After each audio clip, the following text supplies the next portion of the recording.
ఆయన నర్సక్క ఇవాళ DSC result వచ్చిందట కానీ ఉలక నచ్చింది ఆయన మన ఊర్లోకి పోరాళ్ళకు మన ఊర్లో గంట భారీ పోరాళ్ళు ఉన్నారే మన ఊర్లో ఓళ్ళకి రాలేవట్నే పోరాళ్ళు మన ఊరికి తీసిరు కానీ ఇగో మా అన్న కొడుకు వచ్చిందట్నే పోరాడు మత్తి అవుతాడు 5-6 ఏళ్ళు ఆయనట పట్నంలో బట్టి అట్లా ఇట్లా జాబ్ అయితే కొట్టిండు పోరాడు.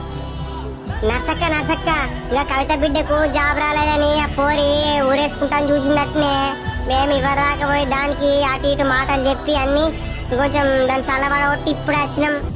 ఏ పోరాళ్ళ మనవాడ బాగా బద్మస్ తయారైతుగా జాబ్ రాకుంటే ఇక ఊరేసుకోడు చచ్చిపోడు ఏమవసరం. జాబ్ రాకుండా మళ్ళీ ఇంకా వేరే జాబ్లు ఉంటాయి కదా రాసుకోవచ్చు. ఈ పోరాళ్ళ మనవాడ అన్ని హుషారుతనాలు బాగున్నాయి మన పోరాళ్ళ దగ్గర. ఇగో పోరాళ్ళందరికీ నేను ఒకటే చెప్పదామనుకుంటున్నా, ఇగో మీకు జాబు రాలేవని ఆ ఫ్యాన్ అక్కడ అటు మొగులకు మోకం వేసి ఆ చెట్లు అక్కడ పుట్టలు అక్కడ గుట్టల పొంట కొంచెం విరగకుండ్రి. మీకోసం మీ తల్లిదండ్రులు ఎంతగానో ఆశలు పెట్టుకున్నారు మీ మీద. మీరు చచ్చిపోయామని చూస్తే వాళ్ళ బతికేం కావాలా? ఉన్న ఒక కొడుకులు బిడ్డలు మీరు ఒక్కళ్ళు ఉంటారు.